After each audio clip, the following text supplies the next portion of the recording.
But one of the things that you're centering on in immigration is a problem we have with economic development in this country, and the jobs are moving offshore. The one criticism I would have is that immigration is not the sole reason, and you need to also consider tax implications of business, and the two of them working hand in hand together. Yes. And we need to be sure that we look at the overall, because taxation and the taxation rules, especially for corporations, if you've ever had to fill out a corporate tax form versus the 1040, you know what a pain in the rear end that form is, even more so than the 1040. I think we need to be able to look at reform on multiple fronts and not just center solely on immigration, that we need to look at taxation in terms of business, also regulation, where it makes it restrictive. The federal government now, thanks to the EPA, can garnish wages of individuals and to impose fines. It all points to an overreaching of the statist government. And I think we need to, as we look at this, look at the overall picture and not focus just on one segment. That was just a comment that I had based on what you talked about today. Yes, I agree with that. And still, I'm trying to put this in the bigger picture. And when we talked about political issues, every political issue is about giving more power to the government, whether we will oppose the federal government, and you know, giving more power to the government and oppose the federal government becoming that tyrant. And I agree with you. It's not just immigration. I mean, like I said in one place, you can't change one thing only, and we don't look at one factor only. I was only showing that immigration actually, even if you keep everything else not there, immigration will still produce outsourcing. Immigration restrictions will produce outsourcing because these entrepreneurs, these employers are looking for these people. And if these people come into the economy, then the economy naturally wants them. They wouldn't come here if they don't know that they're going to find the jobs. You know, and that's why. But yeah, you're right. I mean, many other issues are embedded in that issue of giving more power to the government. I agree with that.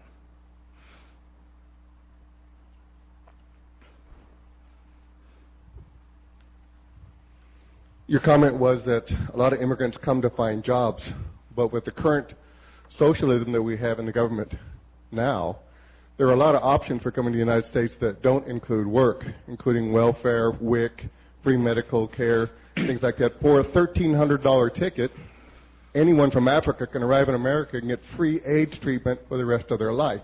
There are other factors involved now because of the socialistic tendencies of the government. Again, what we're missing here is one very important thing. Okay, restricting immigration so that these people don't get access to that money. Okay, it's not going to decrease the waste. Remember, that money before that money went there to those immigrants. It was voted by Congress, and Congress normally does not make any account for where that money goes.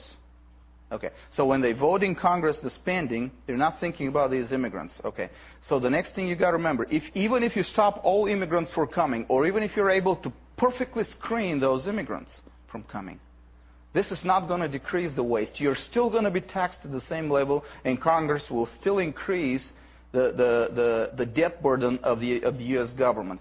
So you got to think about this. So this is something that they show you these immigrants as the reason, but the real reason, the real border crisis, is not on the border between Texas and Mexico. It's on the border between Virginia and Maryland. That's the real border crisis.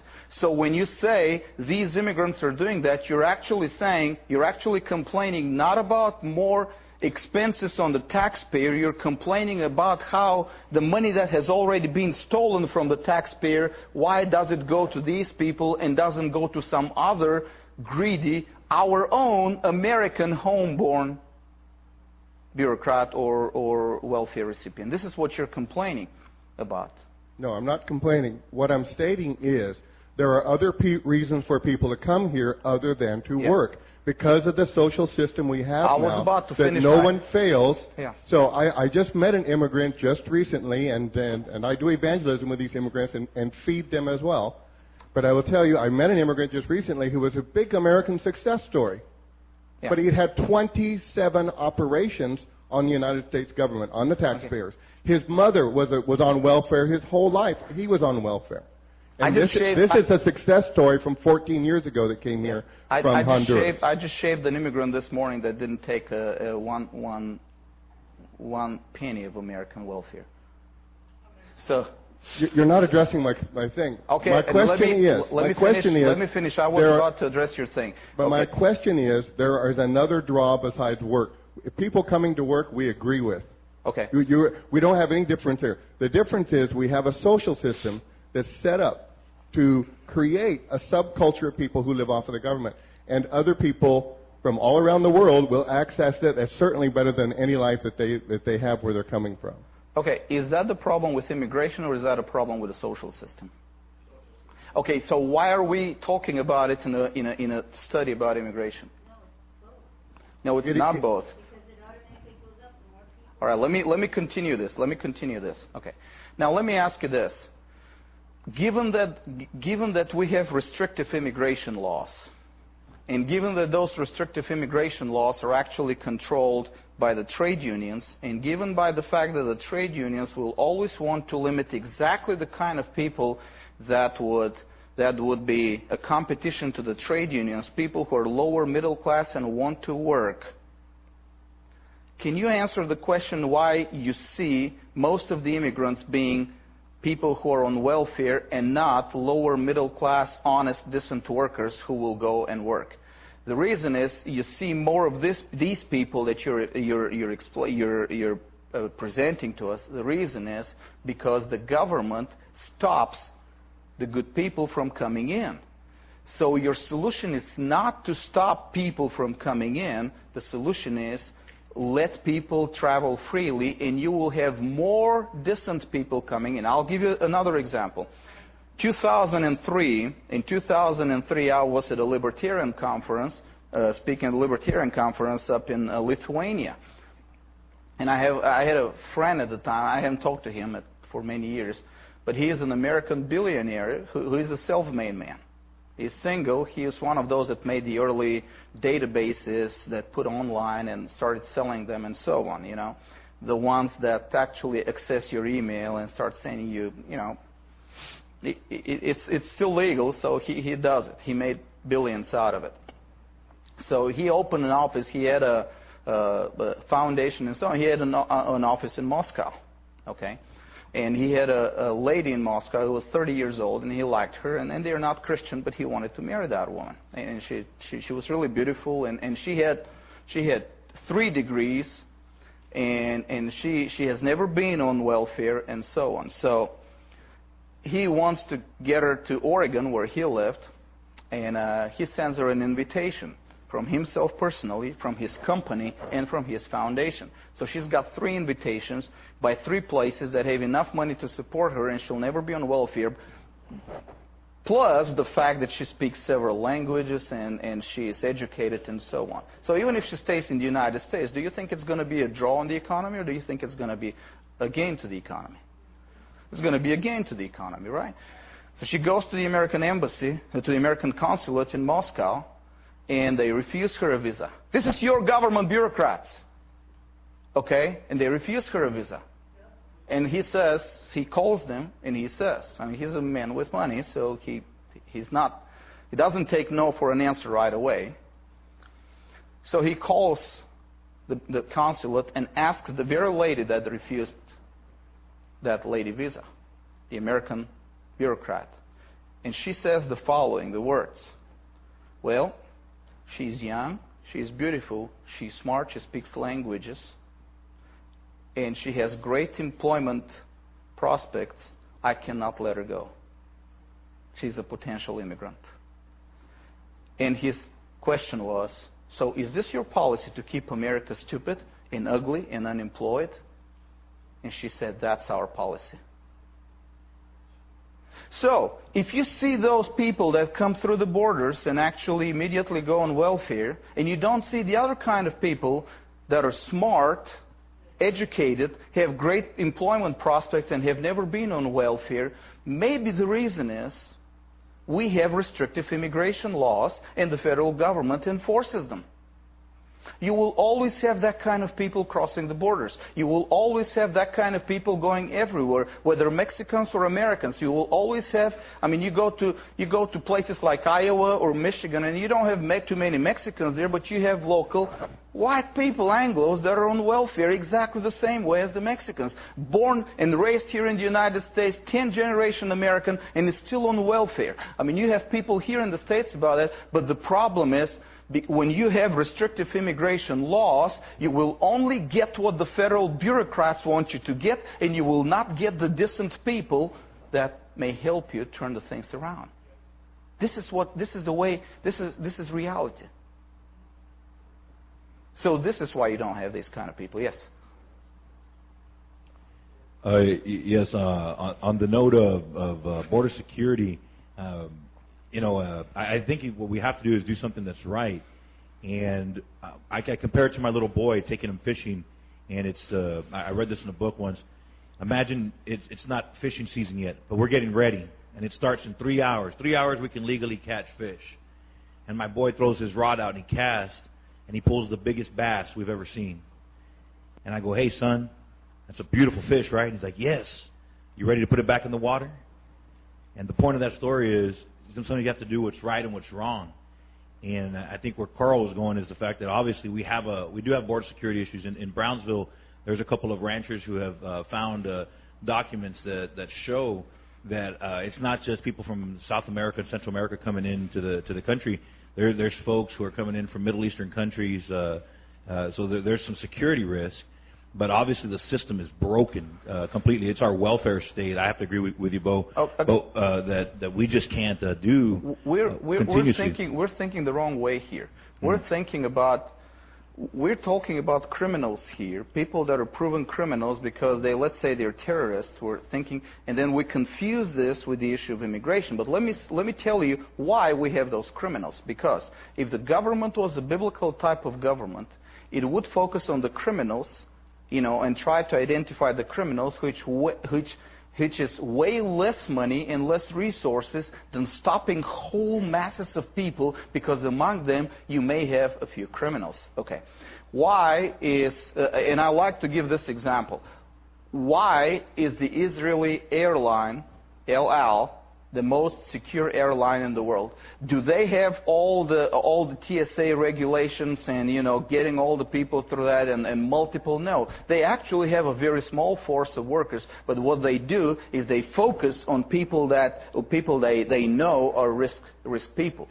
They do not try to control masses of people, because that will mean a lot of resources. But America is wasting a lot of resources controlling masses of people, when actually the government is supposed to focus on the criminals. And that's biblical, because biblically, if you know somebody is a criminal, he's a criminal. And this is not an immigration issue, it is a crime issue. But a crime issue is not. We have fused the two, and we have taken the criminal, and we have attached the image of the criminal on the image of the immigrant, and we look at the immigrant and we say he's a criminal now, and this is illegal, this is wicked, and this is not biblical, and this is not constitutional, and it has nothing to do with the original American spirit.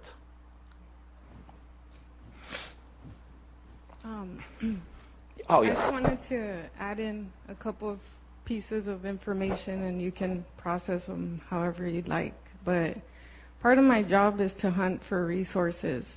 And so there's two things about this welfare that I wanted to say. First, it's not as easy as it used to be to apply for public assistance, welfare, whatever you call it. You have to offer up several pieces of information now. It's not like it used to be. You have to give them everything from bank statements, and some states have even approved drug testing. And so it's not as easy. They can't just come across the border and run to the nearest Health and Human Services office. That's not how it works. Some of them may somehow get away with it, and the laws have to change then.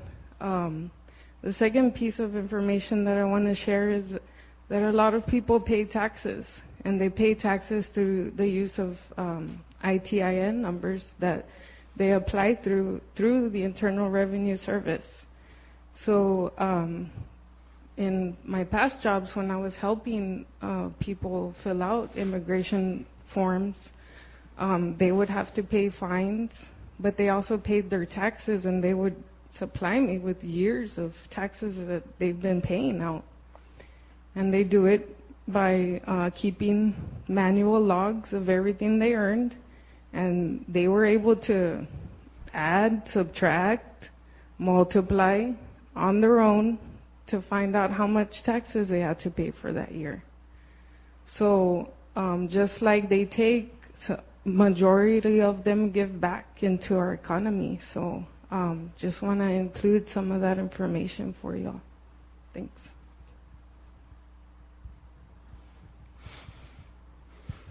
Yeah. I'm not against, on your view on immigration, I'm not against an illegal immigrant, what do you want to call them, coming to this country.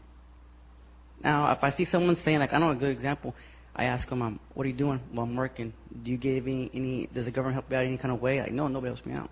Oh, so you're like a man.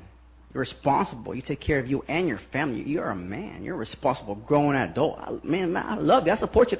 If they come looking for you, I'll even hide you. Because you know what? You're coming here because you really want, in Spanish, le echas ganas. Le echas ganas. You just want to come here for a better life, but you don't ask for no one else. The way my parents came here.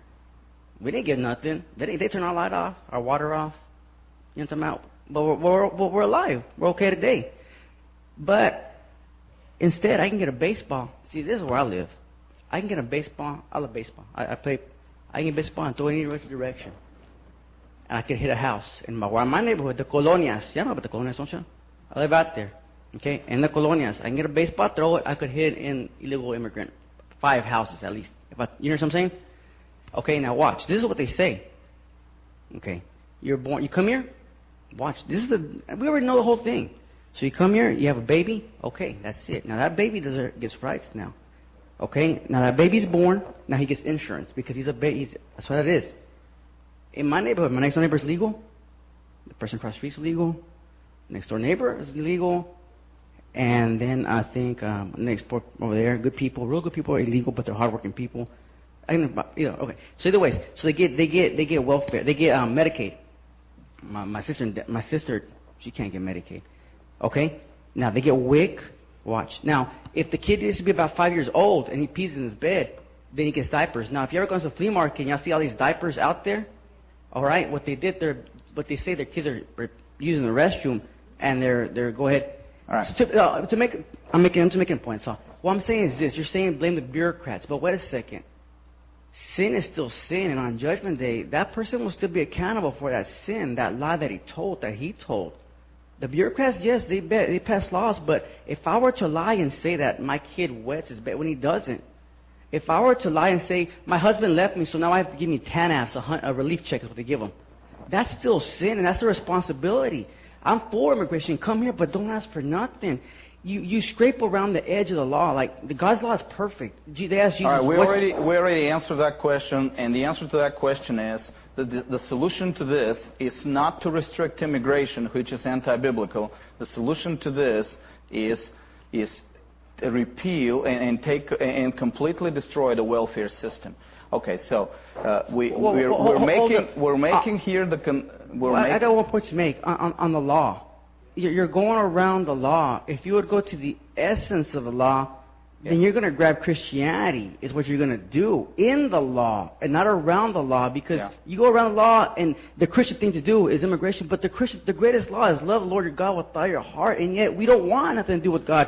We're scraping the surrounding. Grab the essence of the law. You know, that's my point. That's my view, that you're going around it when if you could go straight forward. We're taking Ten Commandments out of school, out of the courts. We don't want to do like atheism, like you said. We're going around it. That this immigration thing is small. It's peanuts, man. Give it a year, then you'll have a little problem. Give it 2 years, then you have a big problem. But right now, this is nothing, though. Oh.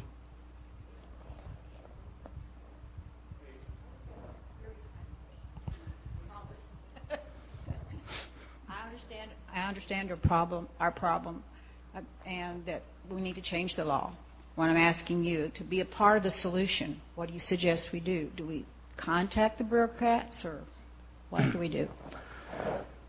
This, I talked to Juan yesterday about it, and when you ask this question has two parts in it. Okay, you got to understand it has two parts. One is, what do I need to do right now, realistically, in this situation? And the other question is, if I was asked if I had the right, if I had the power actually to change things, what am I supposed to do? Now, if you had the power to change things right now, if your representative came to you and asked you, okay, it's your turn now, tell me what I need to do, and I'll do it. Your answer should be, repeal all immigration laws right away, no excuses, period. Just like with the prohibition 100 years ago. Okay, no excuses, repeal the prohibition laws, and the problem is going to go away, just like the problem never existed before we had those immigration laws to start with, because they're artificially. But then the other question is, what do I do realistically? Of course, my representative's not going to come and ask me, because my representative is taking his information, even if he's a Republican, he's taking his information from the Democrat National Convention, not from me. Okay, because look at all the so-called conservatives in Congress. I mean, how do they act? Do they act like conservatives? No. Okay, so what you need to do is you need to start educating yourself about this, because so far it's been 20 years of self-conscious political liberal propaganda on conservatives to make them change their minds. Remember, in the 1980s, it was the conservatives that said, it was Reagan who said, doors, and the doors are open to everyone with the heart and the will to get here. Well, I wish I could talk like Ronald Reagan. You know, he had a way with words.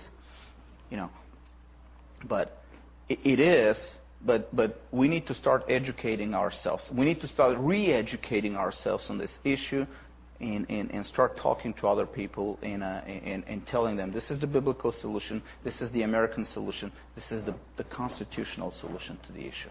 Sorry, yes. I'm going to try to clear a little bit of the, I guess, hypocrisy that we live in. I work in the construction business, and funny thing is that we got contracted to do a section of the border, and most of the people who working at the border were illegals. So, and we were making fun of it because we had this huge warehouse we rented, and we were doing all these pipes and all this stuff, and we were having a hard time finding people from here because it was hard work. And this is how bad the hypocrisy is. If you go to a lot of these federal buildings, a lot of these companies that are against this stuff, guess who's doing all the work? It's illegals. Now, I don't ask them because I don't have the right to say, are you illegal or not, because that's not part of my hiring process. And we don't have that right to say it, to ask it either. I just say, hey, do you know how to do this? Yes, I do. Go for it. You got a job. But I've been working on a project called Project Lotus, which I don't know if you know what a lotus is. That flower only grows in swamps. You know, no matter if you try to grow it in somewhere nice, it won't grow. It needs a swamp. Well, I've been following some of my workers that I know they're illegal. I just never asked them, but I know they are. I mean, I have a 99% chance they are. And these guys,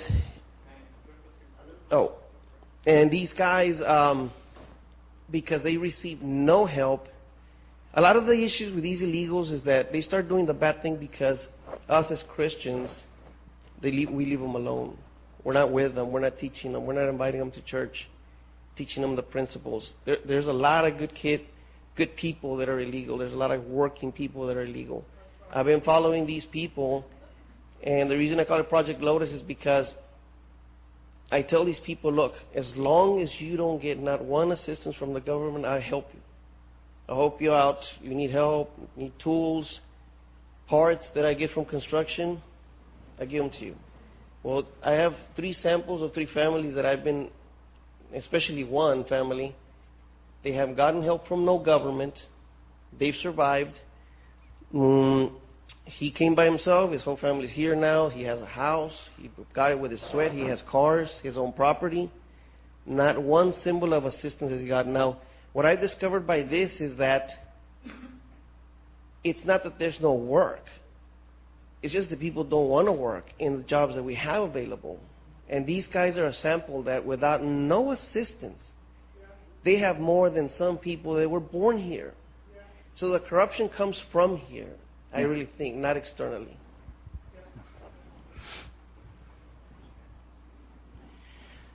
Okay.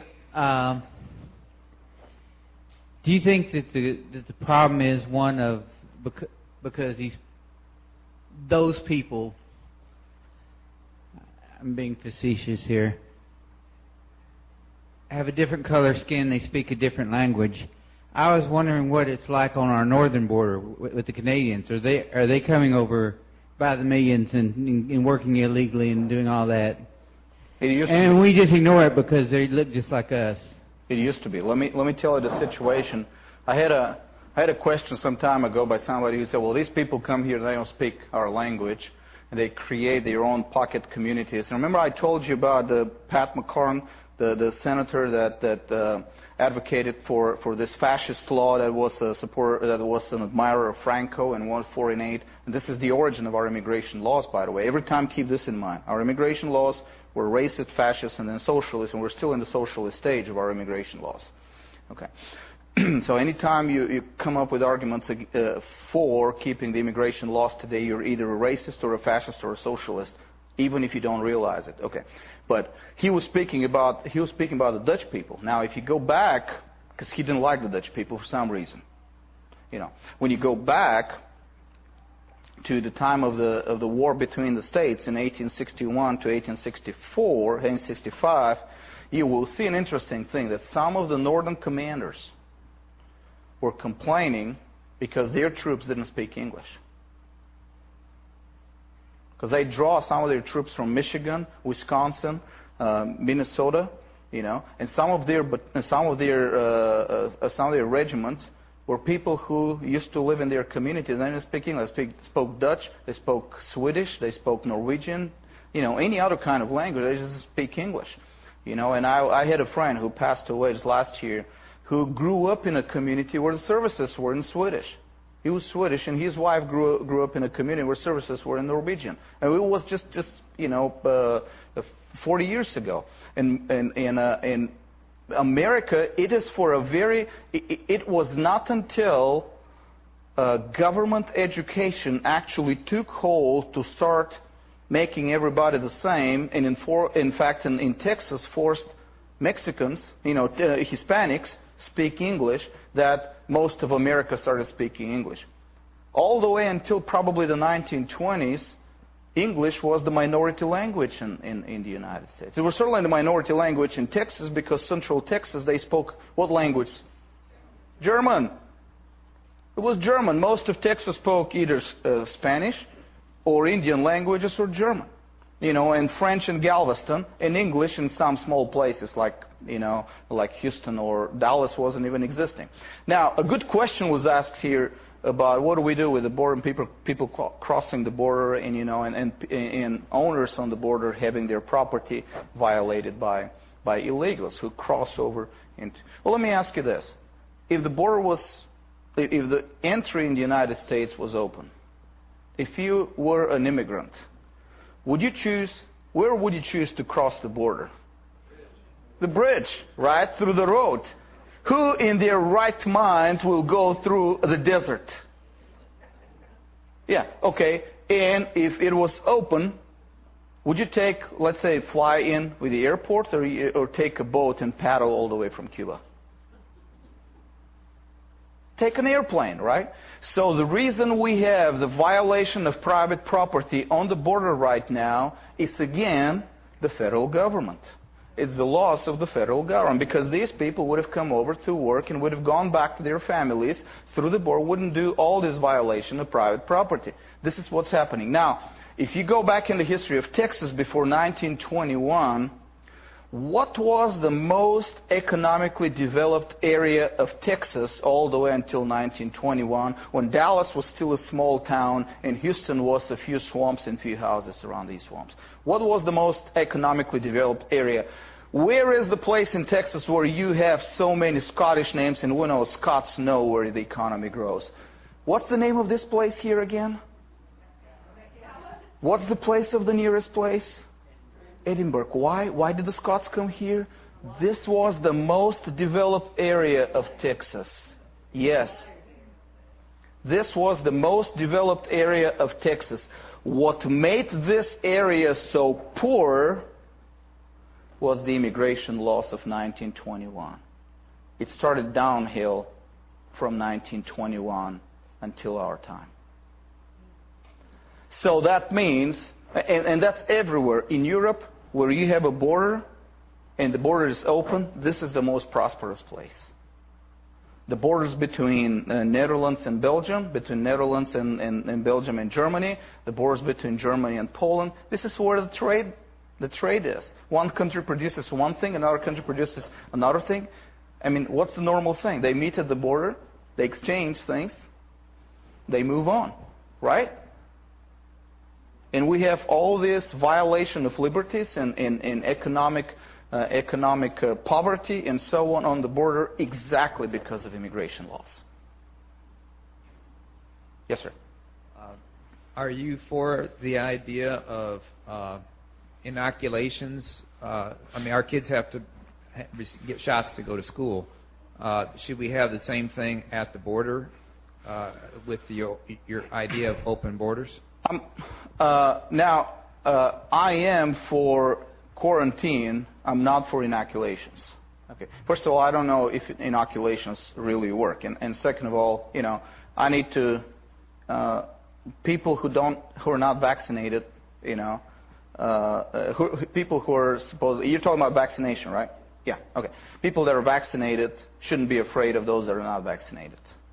All right? Because if you're vaccinated, you're not getting. So it should be personal choice. Now, concerning quarantine, this is biblical. Now, in the Bible, if you have a leper, that leper should be excluded from the community. And that's why Ellis Island was not an immigration facility. It was a quarantine facility. They kept the immigrants there, and that's New York City. They kept the immigrants there for 2 weeks or more, waiting to see if there are any signs of any disease, and if there was not any disease, you could enter. So this is what they kept Ellis Island for. It was not for restricting immigration. You just sit there. Remember, there's pictures of people, long benches, and they're all sitting there with their luggage and so on. Women and children from Europe, and just waving American flags and all that stuff. This was quarantine facility, and quarantine facility is biblical. I agree with that. Okay, because there are places in the world that can have all kinds of infectious diseases that we don't want in the United States, and we want to do the best to limit them. But this is still not limiting immigration. Yes, ma'am. Hi. I wanted to go back to your biblical talk. And yes, ma'am. You mentioned, like, once the Jews had their own country and they welcomed people into their country. Oh, I'm sorry. They welcomed people into their country and got, they could live where they wanted, they could work, they could, raise their families. But I think you said that it was a couple of generations before they would be allowed to, be a part of the government. Am I correct in what you said? Yes, absolutely, yes. And that, I relate that to I owned a business, and if I bring someone into my business that is new, I need to train them, and I need to teach them about what they need to do and how to, sell to the customer. And I'm not going to put them in charge immediately. I am going to see, and then bring them into management or whatever. And so, but I wanted to confirm what you had said there, yes. Because I think that's an important part of what's going on right now, is that we can't just bring these people in, even if they are someone who has more skills and that sort of thing. They need to understand our system and our freedoms and that sort of thing before they can be part of the governing process. And I think that's so important. Do we understand our system? How many of the laws do you understand? Of the 70,000 laws that are passed by Washington, D.C. every year, do we understand? I agree with that. And like I said several times, open borders, limited political franchise. Open borders, limited political franchise. See, for most people in the world, voting means nothing. Because they come from countries where voting means nothing. Yeah. I mean, anybody who's been in Mexico or Europe, hey, go to Britain, you can't get more civilized than them, and even their voting means nothing. Because you got two parties, and they're all just exchange. I mean, it doesn't matter what you vote. It's the same policy all the time. Now, we don't have that in America. It never happened in America. Whoa, wait. So pretty much the same thing everywhere. So they don't really care about voting. I really don't care about voting. You eventually get forced to get American citizenship after 5 years. The rules are, and I can tell you from personal experience, the rules are such that even if you don't want to be an American citizen, just live here freely and not have any political franchise, the government is kind of forcing you through the rules to get that political franchise. So my position would be open the borders for everybody who wants to come, limit the political franchise. Don't limit it on skin color basis, but limit it on the basis of, maybe it's going to take 10 years. Maybe it's going to take your children. Maybe it's going to take whatever you want to limit it. I mean, there are biblical guidelines that we can go to. But if we're talking about immigration, it's not the same as political franchise. As long as immigration is concerned, let people go.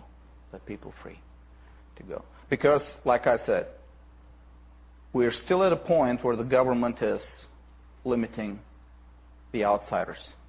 But I lived in a country where the government was limiting insiders. And it might not be far for us here. So this is the point. Yes, sir? The problem is the motivations with the motivations of those who are wanting more and more immigrants and wanting amnesty immediately is the motivation of getting them the political power and voting. Well, but we're not going to help the process by helping them by insisting on immigration restrictions. We need to return America. If we return America to the original formula, open immigration, that will work against them because they will not have the power of the federal government to decide who gets in. Right now, they want to have liberals are not for open borders. Liberals are for closed borders and then amnesty, so that they have double control over it. They impose the laws, and then they're the grace givers.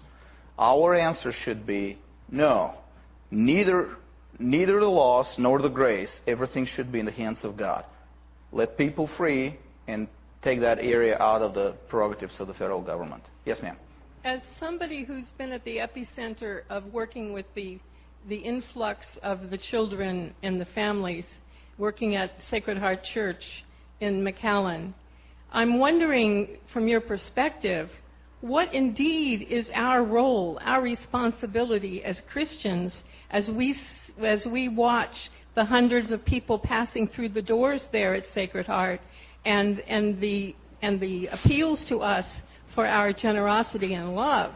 And yet these are hundreds and thousands of people coming forward to impact on our local economy as well as on our country.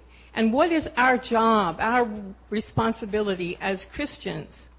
Our biblical responsibility as Christians is to show, first of all, to support liberty and justice for all, no matter who they are, and second, to show mercy to those that are wicked and demand justice for those that are criminals. If you have somebody who is a criminal, you cannot define a criminal on the basis of their belonging to a group, whether it's immigrant group or a skin color group or any kind of thing, or national group and so on. You've got to take the person. If the person is a criminal, if you can prove that this guy is a criminal, then he's a criminal, turn him over to the authorities. But if this guy, his only crime is that he broke a law that shouldn't be there in the first place, no, he is not a criminal.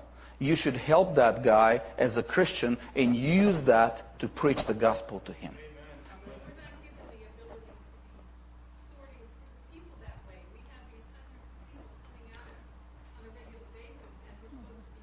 It's not your job to. It's not. It's not your job to screen through the people. It's not even the federal government job. There's got to be, if there's a crime, there will be somebody to see the crime. It's not that you're screening the people. It's not your job. It's not our job to go around. There's nothing in the Bible to tell us that we go down the street and we look at people and start screening people, or somebody comes to us for help and we start screening people. Because this is not a biblical policy. This is not a biblical. God does not allow us to start prying into people's lives. We look at these people as somebody who needs help, and if they need help once and they come to us again for help, that means that between the first time and the second time they didn't learn to take care of themselves. Then we need to talk to them about work ethics, things that the gospel teaches, work ethics, entrepreneurship, future orientation, and so on, industriousness, and things like that. Hey, I was a missionary among the gypsies in Bulgaria. And let me tell you what. You can take the most savage tribes in the Amazonian rainforest, and they're not as pagan as European gypsies. I mean, you wouldn't believe what things happen among the European gypsy population, the European gypsy communities. And yet, we worked exactly the same way. We didn't have to institute any ghettos. We didn't have to put them enclosed in some quarters of their own, or institute a curfew or any immigration restrictions on them. We just work with them. And you know what? You preach to them the gospel, and it takes some time for any pagan, and eventually they get it.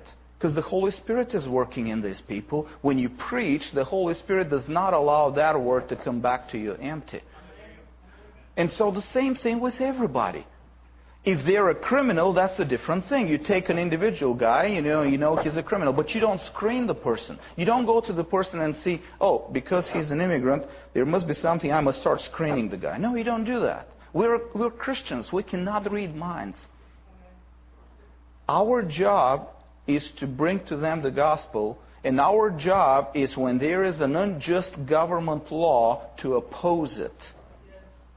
And say to the government, I'm sorry for the word, but I do believe it. Federal government, to hell with your double standards. I'm sorry, I know it sounds offensive, but I do believe it, and it's biblical. To hell with your double standards. I will do what the Bible tells me to do. This is what we need to do. How about Romans 13? What's that? How about Romans 13? What is Romans 13? I want to ask you about Romans 13 if you lived in the Soviet Union. Right here, if I have to go ahead and take my Bible and start praying it. Let me repeat what I said. I want to ask you about Romans 13 if you lived in the Soviet Union. Okay. Is it wrong? It is wrong to obey unjust laws of the government. It is righteous to oppose tyrants. Okay. And then it says in Romans 13 that there are specific reasons for why you pay taxes. So it is just as much a limitation on you as it is a limitation on the government. Romans 13 is not giving a free pass to the government to pass any laws, and it is not forcing you to obey any whim of a government bureaucrat. Romans 13 actually specifically says that the government must be servant of God and of the people. And if that civil government is not a servant of God, this is not the civil government that the Romans 13 talks about, and therefore you owe no allegiance to that civil government. And this is what the American Revolution was all about.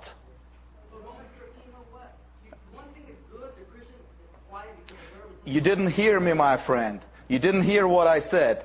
Romans 13 sets standards for what a civil government is supposed to be. Legitimate civil government. It's got to be a servant of God, and it's got to work for the good of the people. Which means that if that civil government is not a servant of God, Romans 13 do not apply to you. You're not obligated to that civil government, and in fact what you need to do is stand against that civil government like our ancestors did and created this great country. Period. Civil disobedience to unjust laws, yes. It's good to do what God commands over what man commands. Yes, ma'am. Well, the question has come up about screening of folks Yes. For health reasons. And just so that you know, the women and children that are passing through the McAllen sector and are being put on buses and planes to go all over the United States have not been screened in any way. They have no immunizations. They have no vaccinations. They've been here less than 48 hours. Just so that you know. We're not Okay. back to the original laws. We're not back to the original idea. We need to return America back to her roots. And Which this is what? What's that? Which is what? Which is open immigration and, yes, quarantine. Oh, but they're not. I'm just letting you know they are not being quarantined. You referred and you referenced Ellis. Well, They were there. obviously our government is not doing its job. That's exactly what I've been saying. Yeah. No, the whole system is broken because these folks are coming in. They are here. Yeah. Those are the folks that we are serving at Sacred Heart Church every day, have been doing it for the last 3 weeks or so. Nice. And they are not being detained in any way. The women and children are not being detained. Now, there's a whole slew of unaccompanied minors that we do not have access to that I have no idea what's going to happen to them because they are caught in that black hole of our immigration system. See, we don't know what's going to happen to them. Nobody, we as the see, we have again this big problem of not seeing the real issue. The real issue is we have laws that basically the government has gotten out of its legitimate role into something that is not its role. Okay, and then we're looking just at the trees and we don't see the wood, the forest. And we don't see the forest. And yes, of course the civil government is not going to do its job. And the reason is it has self-consciously refused to do its jobs and have adopted other prerogatives that do not belong to it. Yes, the civil government does not care about quarantine now. Why? Because every political issue is what about? Control. Political control. So all they care is because quarantine does not give the government more political control, and that's the reason you don't have quarantine. But you know what? We have argued for more power to the federal government on this issue, and it's our fault.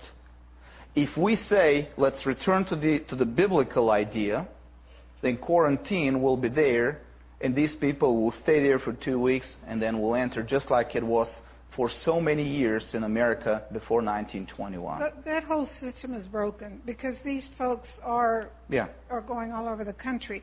Now No, the system is broken because we have allowed the federal government to control the borders. The fact that these folks are going all over the country. No, you don't understand what I'm saying. What I'm saying is the system is broken because we have allowed the federal government to control the borders. And not because these folks are going anywhere. It's not in these folks. The system is broken because the federal government is allowed to control the borders. This is where you need to start. This is why the system is broken. Okay. So we'll control the borders and we need to quarantine these folks here. Yeah. Okay. This is the I only wish that thing we you need could. to... If it was up to me, none of these folks would have gotten past Falfurrias. If it was up to me, that's where the... Why not? Because we could quarantine them here. We can't quarantine them in Baltimore or Delaware or California or wherever they've gone. But as soon as you quarantine them, they would have been taken care of here properly and completely, and received the adequate health care and screening that they needed to have before we just turned them loose. Okay. Now, we also keep alluding and kind of skirting around the issue of the criminal element. If you talk to any of the Customs and Border Control people, the police, the law enforcement people in this sector, their primary concern, and they're aware of the women and children, they see them every day, but their primary concern is what is driving this sudden exodus and migration of people. And their concern is that it is the criminal element in their country of origin that is driving this migration of people here. So what do we do about that? And you mentioned, that biblically that there is scripture that addresses what do we do with the criminal element. That would be a discussion that I would like to have, is like, okay, if the criminal element is driving this migration, and it's not economic, it's not social, it's not political, it's criminal, what do we do about that, and how do we protect ourselves against that, or do we protect ourselves against that? What we do about that is probably stop wasting money on controlling immigration and redirect that money to controlling criminals. The drugs that are coming into this country, and people in this country that are consuming the product. Okay, I can see the benefit of spending a whole day, brainstorming and really hashing things out. But I think that the idea for today was, first of all, that we get the big picture, and then we get into the specifics of how to go about, actually implementing God's ways. We're going to ask one more question, and I'm going to ask it. So if anybody wants to talk to Bo, good luck. Try to catch him afterwards. Or he's very accessible, and you can get him, Bojidar Marinov, on Facebook and ask him any questions you want. Now, Bo, somebody told me to ask this question, so I'm going to ask it. Okay. Just in case, I know the answer because you've given it about 100 times already, but just in case you want to add anything. And after Bo finishes, Pastor Ron will give us some closure for today in prayer. Thank you so much for coming. I think that we can only grow as we learn God's Word better and better, and as the Holy Spirit, reveals to us all the truth that He wants us to know. So my question is this, and the lady here just began to allude to it. You might have a certain element, whether it's in Latin America or in China, whose interest it is to basically flood America with their constituency and overwhelm our nation. Take over. What do you do? Yeah, the question, actually, the original question, I think, was, what if the Chinese government decides to, because I want a specific number. The Chinese government want to import, 40 million people here, and in order to change the political constituency of the United States, What's that? Al-Qaeda doesn't have 40 million people. Al-Qaeda is like, 1,000 people around the world. So they don't have 1 million people.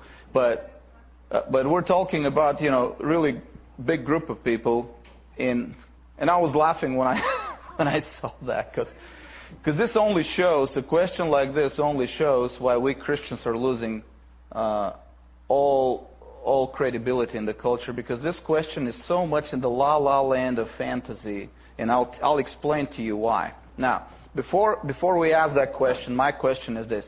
What if 300 million Americans tomorrow wake up and change their loyalty, not to the United States, but to the government of China? What are we going to do? This ain't going to happen, right? Because it never happened.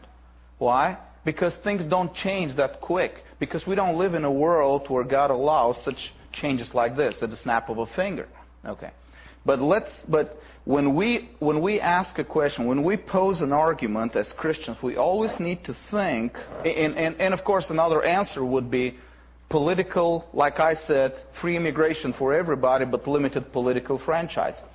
So if we really adopted the biblical principles, then these people wouldn't have any political franchise. So even if the Chinese government would ship 40 million people here, we have open borders, they ship 40 million people here, these people aren't going to be able to vote.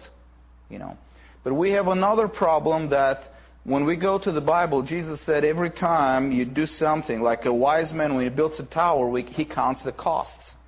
And when you go to war, you count how many troops you have. So you always count the cost. And every time you ask a question, and like this guy that you mentioned, every time you pose an argument, you got to stop and think, is this argument realistic? Because if this argument doesn't include a cost-benefit analysis to see if this is realistic, the argument has absolutely no validity whatsoever, and that means that you're not thinking clearly. This is what the argument, this is what you need to stop. Now, let me ask you this.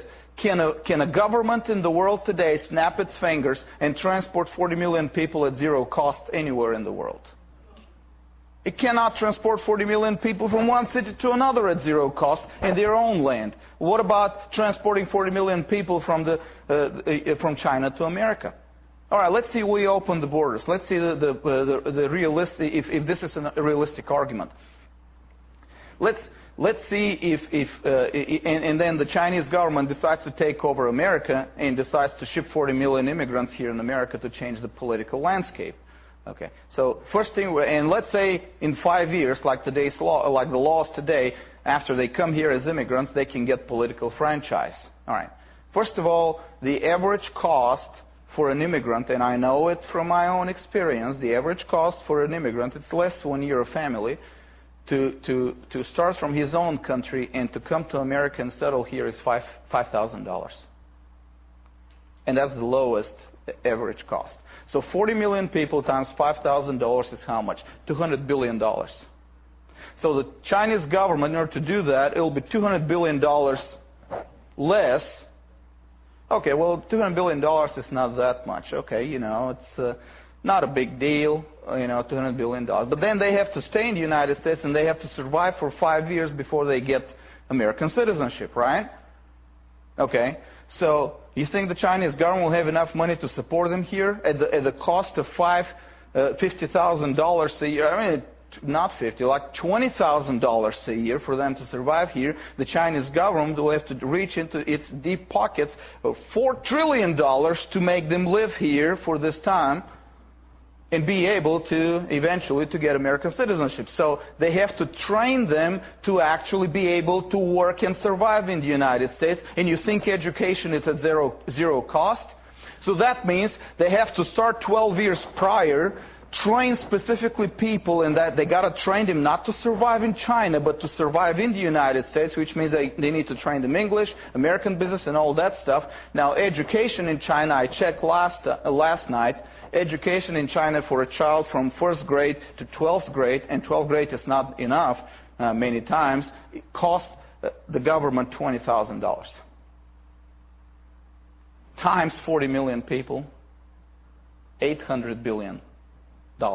So you got $800 billion plus 12 years, plus $200 billion to ship them over here. So now the Chinese government is 12 years back and $1 trillion back to be able to do that. It's a cost-benefit analysis. Okay, let's continue. It's not the end of it. Now, they got to stay in the United States and they got to work in the United States and produce in order to survive here in the United States. And guess what? There's no such thing as producing without actually giving added value to the economy. So you're in the economy here, and you produce, let's say, the lowest $50,000 a year, which means that in 1 year, 40 billion Chinese will produce $2 trillion of added value to the American economy, and over the course of 5 years before they get American citizenship, it will be $10 trillion of added value to the American economy. And we got that for free because they educated them. Okay, so we got $10 trillion. Meanwhile, you think it's not for China doesn't have the car. Well, they don't have these workers now. These are active workers. And by the way, they got to be young because you cannot wait for them. It's not going to be effective if you send them like in their 60s. You know, they got to be young. And then China is losing this $10 trillion. So now, let's say their productivity is lower. Let's say China is losing only $1 trillion. So now America is $10 trillion ahead. China is $2 trillion back and 12 years back. Okay, this is not the end. Well, I think at this point we got to encourage the Chinese government to train 40 million people and send them here. We'll be better off, right? Well, let's continue. I'm not finished yet. I'm not finished yet. The D-Day is there. All these Chinese get their American citizenship. They're on American soil, and they're going to vote. And we get to the quadrillion-dollar question for every communist government. How do you control the individual people? How do you control how they vote? These are smart people who came to the United States. They know the difference between what's there and what's here, and they are now American citizens. They're outside of the reach of that oppressive government. Why would they want to vote to get returned back to that misery? That's the question. Now, I can tell you, I don't know statistics about that, about this specific case, but I can tell you statistics that the Soviet secret services, their intelligence services actually, had about their own spies who they would send to the West. And these are not just your average Chinese Joe on the street. These are high-level Soviet spies that, they were specifically trained in their schools to come here and be spies in America. And the statistics are that after their first mission to the West, when they returned, 3/4 of them were now unreliable because of the difference they saw. They couldn't send them again. And these were not people, when they returned back, they would be living in misery and in some small apartments and so on. These were high-level people. And yet they returned back and they can't use them. 3 out of 4 they can't. What do you think is going to be the percentage for 40 million just average people?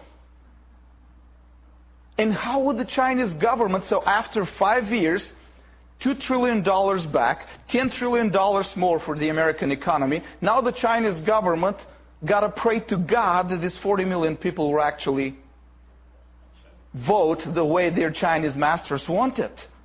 You see how ridiculous this argument is. Now, if we're Christian guys, we're Christians, we cannot afford to come up with stupid arguments. We got to be the people who show an example of common sense to the world, not go around and think and talk like we can have a la-la land where the government snaps its fingers at transports 40 million people at no cost. We can't do that. Okay? And that's why we gotta before we pose an argument, stop and think. Is this a realistic argument, or is this an argument that is irrational and produced by irrational government propaganda? This is what we need to stop. I think if the Chinese government, we got to give the idea to the Chinese government, ship to us 40 million Chinese, educate them first so that they can survive in the States, ship them to us, and in 5 years, let's see